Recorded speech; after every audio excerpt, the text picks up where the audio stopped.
Hey, I'm Emily and welcome to my channel. I'm currently training for the New York City Marathon, so I figured now would be the perfect time to start sharing my running journey on YouTube. If you're new to my channel or new to me, hi, I'm Emily. I'm 32 years old and I live in Charleston, South Carolina. I would very much consider myself to be an average runner or a hobby runner, but I definitely love running. And the New York City Marathon will be my 4th marathon. I've been sharing snippets of my life on TikTok and IG for a while now, but I've always wanted to have a place to share more long-form content, to share more detailed aspects of my training and my life outside of running. I'll definitely make a more in-depth get to know me video, and if you have any questions about my journey, let me know. But in the meantime, let me catch you up. So let's start with running. I grew up playing soccer pretty competitively, so running was always a part of my life, but I never really enjoyed it. Running was usually used as a punishment in soccer, and I took a pretty long break from running after college. So when I started my running journey about 4 years ago, I felt like I was really starting from scratch. So in 2020, I started running again during the pandemic, like a lot of other people, just as a way to get out of the house. And I started running just around my neighborhood, like 15 or 20 minutes at a time.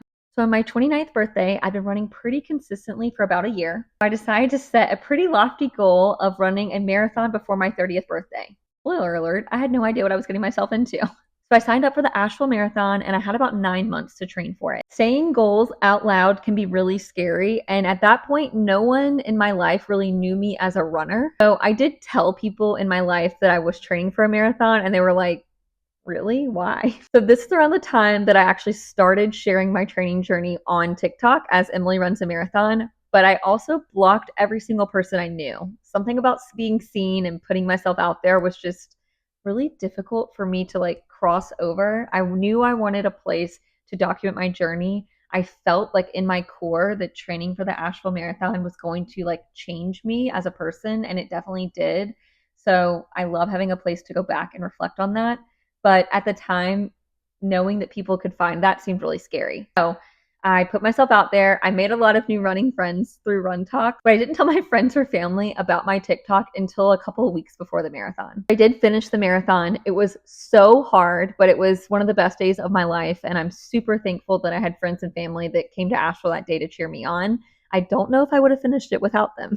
Since then, I've run 2 other marathons. I ran the Chicago Marathon in 2022 with the American Cancer Society, and I just ran the Hilton Head Island Marathon at the start of this year with one of my best friends, and it was her first marathon.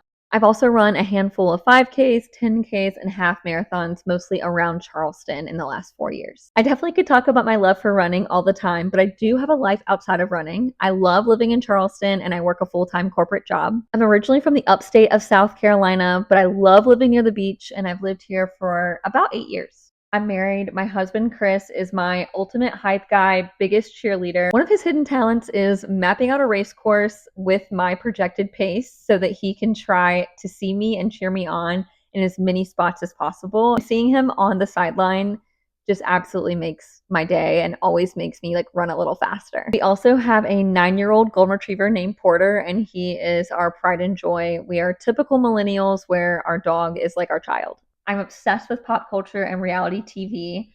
I have a love-hate relationship with my treadmill, but the thing I love about it is that that's my time to catch up on my shows while I'm running. I've always been a foodie and I love trying new restaurants. So if that's you, you would probably love Charleston. Charleston has a huge food scene and it's one of my favorite parts about living here. But I did get way more into cooking at home since the pandemic. I've always loved cooking, but I didn't know how to plan out meals for a week and not just spend way too much money. So I feel like I've gotten a lot better at budgeting and making a meal plan for the week, but also trying new fun recipes. Fun fact about me, as a child, when I would get home from school, I would turn on the Cooking Network. I've always been interested in cooking and I love watching cooking shows. In particular, I would always watch The Barefoot Contessa, and I'm still an Ina Garten stan. I love everything about her. I love her cookbooks. She is my queen. Another fun fact about me is that I used to be a middle school science teacher. I don't know why people are sometimes surprised when I share that, but I taught middle school science here in South Carolina for 5 years right after college. And I really love teaching, and I stand by teaching is the hardest job in the world. But I switched over to a more corporate tech job after that, and I've been working in the corporate world ever since. Okay, that's enough about my background, but if you have any questions, let me know, and I'll definitely dive in deeper in another video and answer any questions that I get. So now let's talk about training for the New York City Marathon and how I'm training differently this time than for my other marathons. So just to give a little background, I've run 3 other marathons, And the only goal I've had for those marathons has been to finish the race and have a great time. And if you're training for your first marathon, I highly recommend you set a similar goal. I know people who started on a similar training level to me as a very, very beginner runner, and they did set some sort of lofty time goal and ended up disappointed. I hate to say that. I didn't want to have like a negative cloud over this huge accomplishment, which is running 26.2 miles, because I didn't know what to expect. I'd never run a marathon before. So I think it's totally normal to just run a marathon for the sake of running it and having a great time and not having any goals attached to it for at least your first marathon and maybe your first several. For each of those 3 first marathons, I used very beginner level training plans. For my first marathon, I used an online free plan that I wouldn't recommend doing. It just wasn't great, but I didn't know what to expect and I didn't know anything about training plans at that time. For the Chicago Marathon, I ran as a charity runner with the American Cancer Society. And that program has a partnership with a local running company that actually provides training coaches for their charity runners. So I actually had a free coach provided to me, and I learned so much from her. And she made a custom training plan for me that was still incredibly beginner focused. I used that for the Chicago Marathon and the Hilton Head Marathon. Now I am training a little differently, mostly because I've pushed myself out of my comfort zone and I feel like I can do a little bit more. I mentioned I've run some half marathons and 10Ks. This past January, I ran the Charleston half and I PR'd. I was not expecting to PR that day. I just had a really great race. I went out there knowing that I wanted to try my best and not look at my watch and just kind of run based on feel. And I felt like I had gas in the tank when I finished. Like maybe I could have run faster, but that definitely motivated me when I signed up to be a charity runner for the New York City Marathon to set a new goal or at least train differently to push myself more. To be candid, I don't have a time goal for the New York City Marathon. Similar to my mindset with running your first marathon, I think running the New York City Marathon is a once in a lifetime opportunity. New York is my most favorite city. My parents are actually flying up to watch me run the race, and I have friends that live in New York that will be there cheering me on too, and I want to take that all in.